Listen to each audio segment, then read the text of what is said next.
Have you wondered what happens to your eggs once they are retrieved during the egg pickup procedure and until they reach the blastocyst stage? Let's take a look at 5 days in an IVF lab.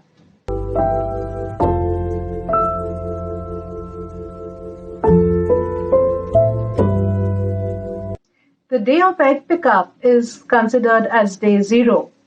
Once the eggs are retrieved from your ovaries, they are scanned under the microscope to check how many of these are mature eggs. Each mature egg is then injected with one healthy sperm to make it fertilize.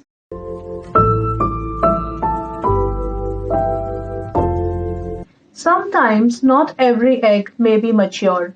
If there are any immature eggs, those cannot be injected. This process is continued until each mature egg has been injected with one healthy sperm, and then they are kept in the incubator for them to develop further.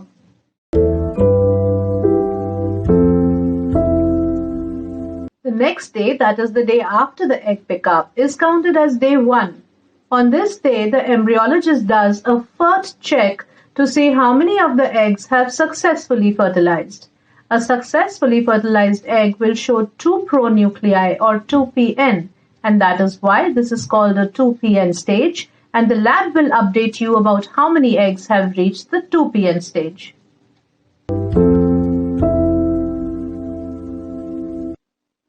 On day 2, we don't usually take them out of the incubator and disturb them, but this is the day when they start dividing into 2 cells and 4 cells.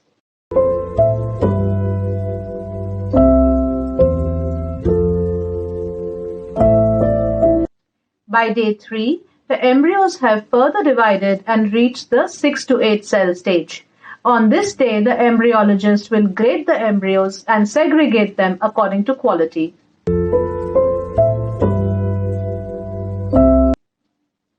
On day 4, the embryo is now rapidly dividing and undergoing what we call compaction.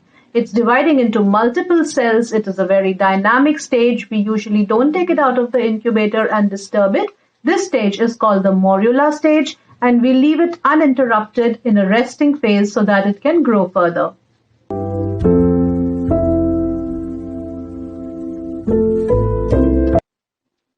By day 5, or sometimes by day 6, the embryos reach the final stage of growth, which is called the blastocyst. The embryologist will grade the morphological quality of the blastocyst based on 3 aspects. That is, the outer layer called the trophectoderm, which later on becomes the placenta, the inner cell mass, which later on becomes the fetus or the baby, and the degree of expansion. That means how expanded is the cavity. Is it completely expanded? Is it partially expanded? On this stage, the embryos are prepared for either transfer into your uterus by selecting the best embryos based on their morphology, or they are prepared for freezing or vitrification for future use.